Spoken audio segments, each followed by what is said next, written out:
Olá pessoal, eu sou Flank Ataídes do canal Historiando a Verdade. Antes de começar, deixa o like, não esqueça, deixa o like, né, ou dislike, porque é o like que faz o YouTube indicar o conteúdo na sua plataforma, né? A gente visualiza, mas se nós não dermos o like que potencializa essa sessão no conteúdo da plataforma do YouTube. Tá? Eu queria voltar a falar um pouco de marxismo, né? Então vamos falar hoje o marxismo e o social, tá? Eu já havia falado sobre esse livro do Marx, Crítica ao Programa de Gotha. É um livro pequeno, tá? Ele tem 130 páginas, tá? E ele é perfeitamente hoje utilizado no Brasil, principalmente esse aqui, o 18 Brumário de Louis Bonaparte, né? 18 de Brumário de Louis Bonaparte, né? De Karl Marx. Esse livro aqui é um panfleto, né? Uma matéria de jornal que Marx escreve, né? Pouco antes do estado de sítio na França, depois da Guerra Civil de 1848, né? Que é a guerra em que começa a forçar, juntamente com a Comuna de Paris, a questão dos direitos sociais. Por quê? A Revolução Francesa ela fez, né, a emancipação política humana, mas ela não fez a emancipação política, mas ela não fez a emancipação humana. Ela não fez a emancipação social, porque ela está impedida de fazer isso, porque a emancipação social requer o fim das classes sociais, tá? Isso a burguesia não faz porque ela não abre mão daquilo que ela tem.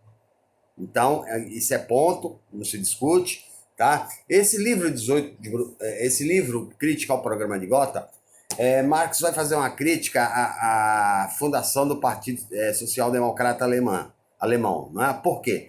Porque Marx não acredita que o Partido Social, né, seria capaz de estabelecer direitos sociais dentro de um Estado burguês, porque o Estado, segundo Marx, é burguês, tá? E, de certa forma, ele tem razão, e a gente vai discutir isso agora. Porque a República de Weimar, né, depois da fundação do Partido Social Democrata Alemão, em 1919, em 1917, o México já tinha feito uma constituição de cunho social, e em 1919, a República de Weimar, que é a Alemanha, fez também uma constituição, né, garantindo direitos sociais. Tá? O Brasil vai ter um avanço em 1930, né, nos direitos sociais, não é? Com Getúlio Vargas, com a criação da CLT, a jornada de 8 horas. Por quê? Né? Sem a crítica de Marx, sem a ciência política de Marx, né? Vale lembrar que o Marx é crítico, o mais fundamental de Karl Marx, que ele é crítico da economia política burguesa, não é? Essa é a principal característica de Karl Marx. Então, sem as lutas, né, no começo do século XX, mais precisamente nos anos 20, dos partidos comunistas, do Partido Comunista e Anarquista no Brasil, não haveria pressão para que Getúlio Vargas fizesse a CLT. Por quê?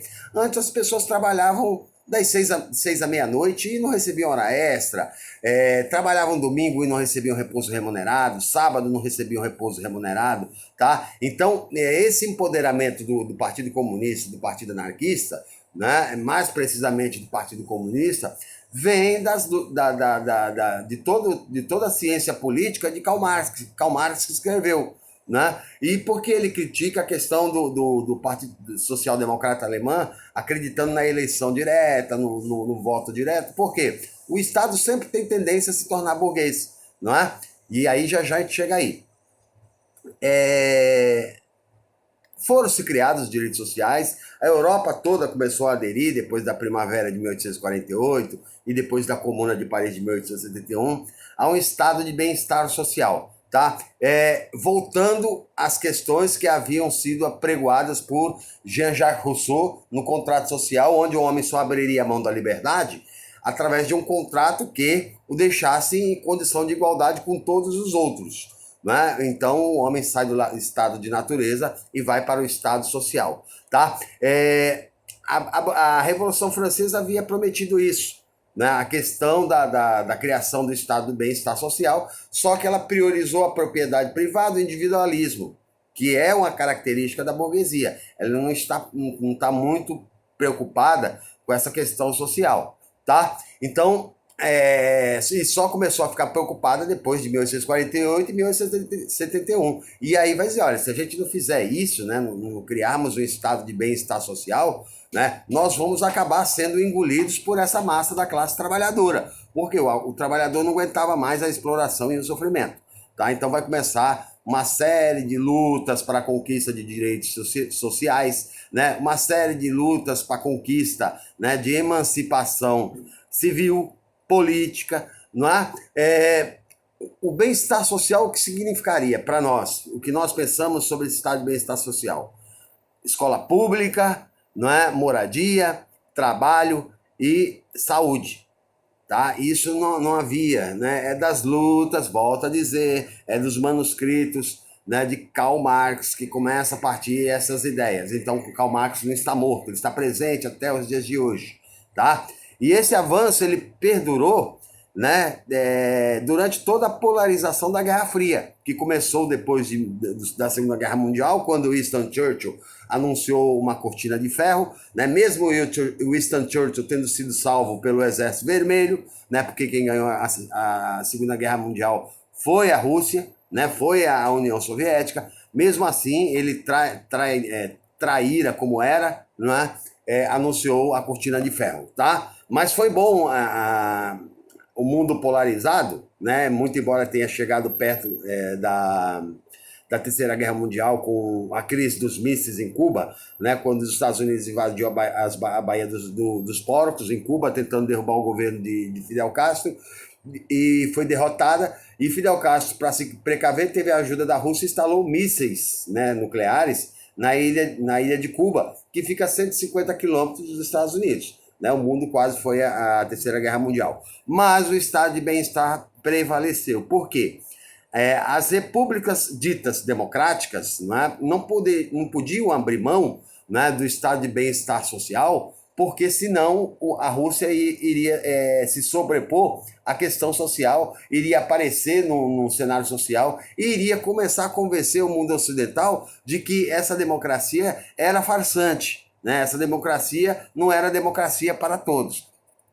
Tá? Então, mas quando veio o fim, né, da União Soviética em 1989, aliás, em 1989 a queda do Muro de Berlim, em 1991 o fim da União Soviética, né, com a perestroika, a abertura, glasnost, transparência, né, a União Soviética foi dissolvida, né, sobrou só a Rússia, o Estado chegou à miséria e Vladimir Putin só começou a recuperar o país depois da alta do preço do petróleo, já que a União Soviética é uma das maiores produtoras de petróleo do mundo, de petróleo e gás natural, tanto que fornece para a Europa gás natural, e se não fosse a Rússia, a Europa morreria de frio no frio.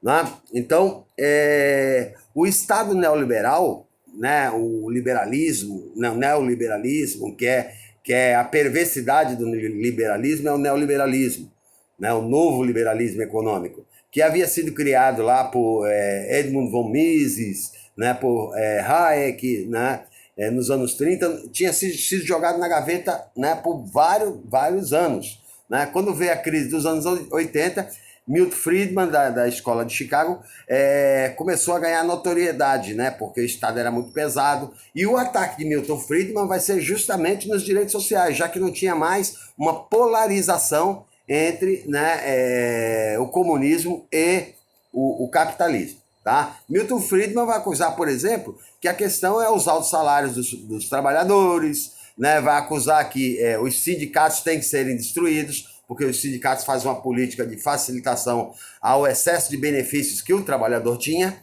Não é? E aí o neoliberalismo vai ser implantado pela primeira vez no Chile de Pinochet, uma ditadura sangrenta, corrupta, né? Sangrenta, corrupta e genocida, né? Torturadora. Né? E Paulo Guedes está lá, que é da Escola de Chicago, um pupilo de Milton Friedman.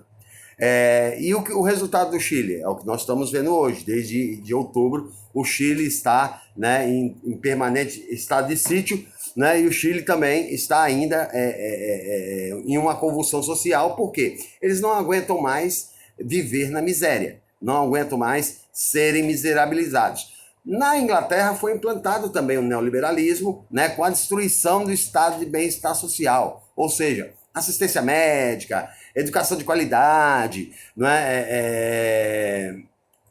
um trabalho de qualidade, né? O cara que trabalha com prazer, com tesão, né? Ele vai perder tudo isso porque a Margaret Thatcher destrói o estado de bem-estar social e cria um estado de prestação de serviços, né? Ele presta serviço e cobra por isso.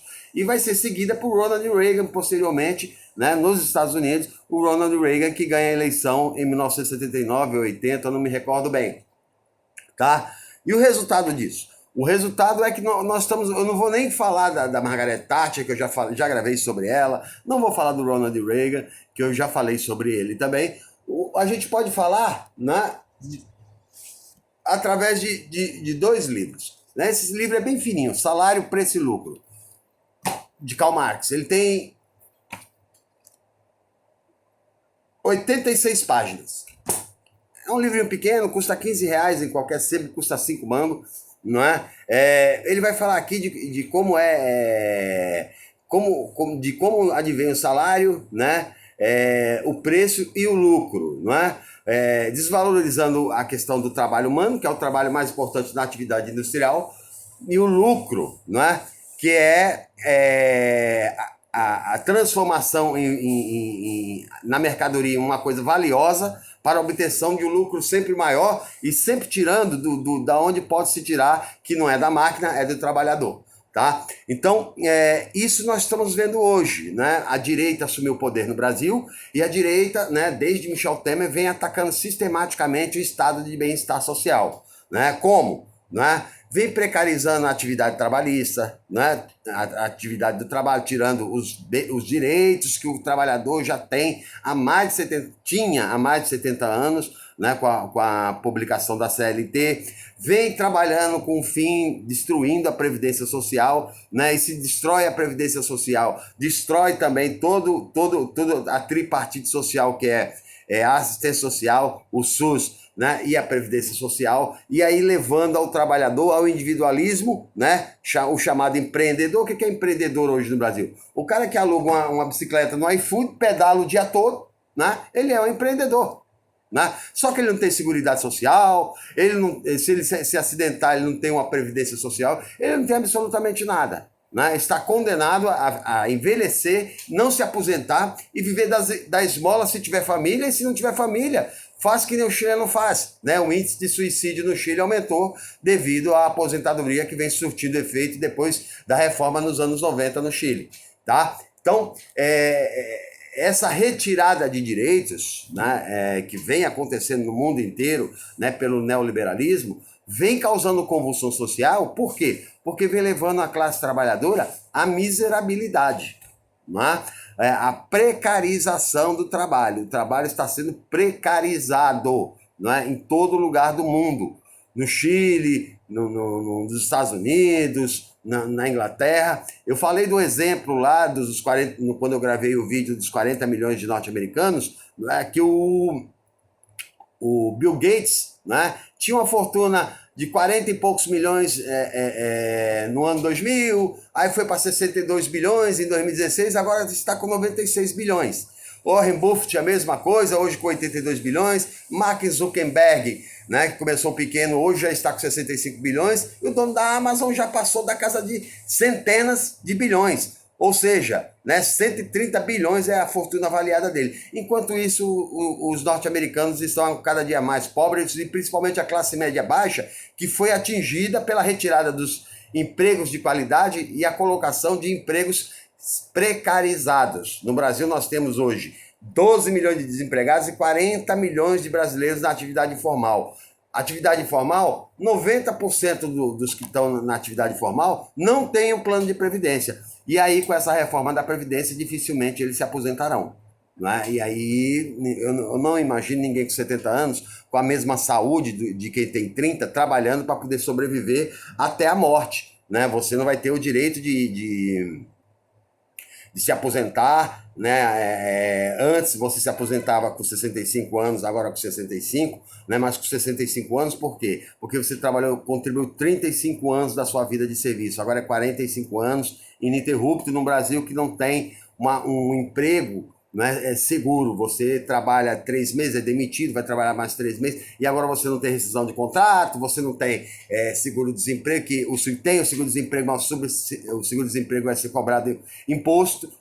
O imposto para rico não vai ser cobrado, muito bem, obrigado, mas o imposto para pobre vai ser cobrado. Então o discurso de Karl Marx fala isso. E para fechar a minha participação, né, esse livro eu já havia mostrado para vocês, Thomas Piketty, O Capital. Né? Thomas Piketty, ele fez uma pesquisa em mais de 200, em mais de 30 países durante os últimos 200 anos sobre a questão da evolução da sociedade.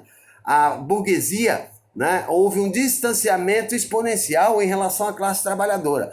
Nunca houve uma tentativa de equilíbrio. Né? O rico sempre ficou mais rico e o pobre sempre ficou mais pobre. Ele se baseando em quê? Em documentos oficiais de 30 estados que ele pesquisou. 30 estados nacionais que ele pesquisou. Documentos oficiais, mostrando que o rico sempre ficou rico e o pobre cada vez mais pobre. Então, o marxismo, né, contribuiu também no estado de bem-estar social. Agora, se você não é marxista, né, a gente respeita isso, ou se você não é social-democrata, tudo bem. Agora, se você é um bolsomínio, por exemplo, você deveria ter a ética de abrir mão do seu estado de bem-estar social. Não é? Porque já que você é tão anticomunista, tão antimarxista, né, que comunismo acabou com o mundo, né, você deveria abrir mão, porque isso é histórico, é documental, né, e você procure, e eu desafio qualquer um, me ache um direito que a classe trabalhadora teve, né, num governo de direita que só chegou ao poder sempre através do golpe e da mentira.